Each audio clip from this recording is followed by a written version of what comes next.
Students, the first question is, in African culture, how are family members described? Its answer should be, as you saw in the story, students, in African culture, the sons and daughters of one's aunts and uncles and brothers are actually your brothers and sisters and not cousins. There is no concept of cousins. Even the child of your uncle also is your brother, and a child of your auntie is also are your brother, and that's therefore your aunties are your not actually like aunties, they are like your mother, and your uncles are also like your father. So there is no complication, there is no various names for various relations. Only one name. They actually try to keep it simple. Some people would say to tribal thing. That's not the very but well civilized concept, but that's the way it is. And in everywhere, that's the beauty of humans. There are so many varieties, and actually what does it get, diversities all over the world. So there are so many concepts, there are so many culture system. So in their culture, there are no concept of half brothers or half sisters. Your uncle's son is also your brother, your brother's child is also like your son, or your brother's daughter is also like your daughter. So this was the system. This was the concept of African culture. In this way, the family members are actually described in African culture. Now, student, we will see the answer of the question number. Now the second question, students, what were the huts used for? You saw in the story that Nelson Mandela had 3 huts, and what all those 3 huts were used for. That's what. So the answer would be, student, as you saw in the story that Nelson Mandela's mothers had actually 3 huts.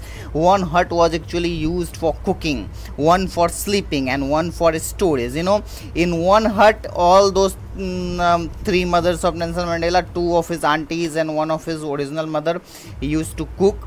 And in one hut, they all used to sleep together. All the family members, including all the cousins, uncles, aunties, they all used to sleep together in one hut. And in the third hut, they used to store their goods. So actually, one was used for cooking, one was used for sleeping, and one was used for storage. That's the answer of question number 3. Now we will see, sorry, that's the answer of question number 2. Now we will see the question number 3, student.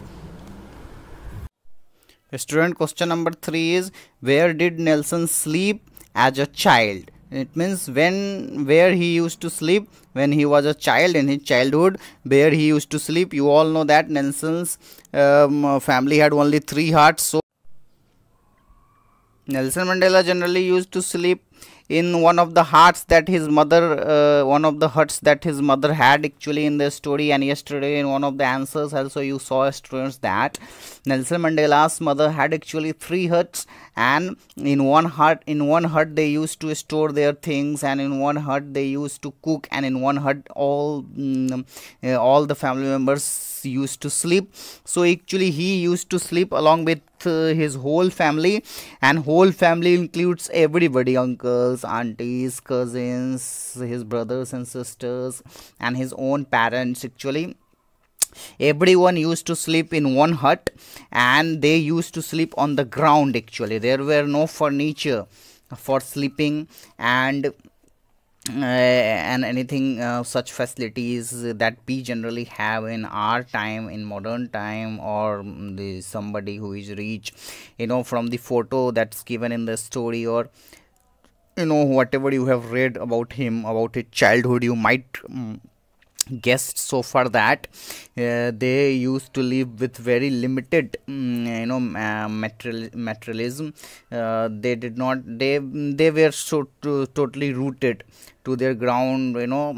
They were almost tribal, and not almost, he actually belongs to tribal family. This is not a bad thing, but From the present point of view, if we see generally they spent Nelson Mandela spent his childhood in poverty, but actually he used to sleep. Comes to the point, the question and the answer you would write, whatever I have written, you would write. He used to sleep in the hut along with his full family, on the ground, generally on the mat, and there was no furniture for sitting and for sleeping. And he actually did not know about the pillows also at that point of time.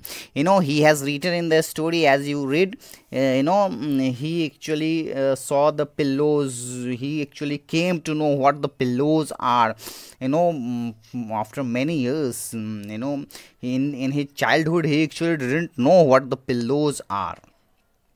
So actually, student, this is the question number 3 and its answer. Now the question number 4, student, is quite interesting one. The question number 4 is, where did Nelson spend most of his free time? And generally you saw in the story that he spent most of his free time in playing and fighting along with other boys of his neighborhood. And then we would see the question number 5. What were some of the games Nelson and other boys played, and what kind of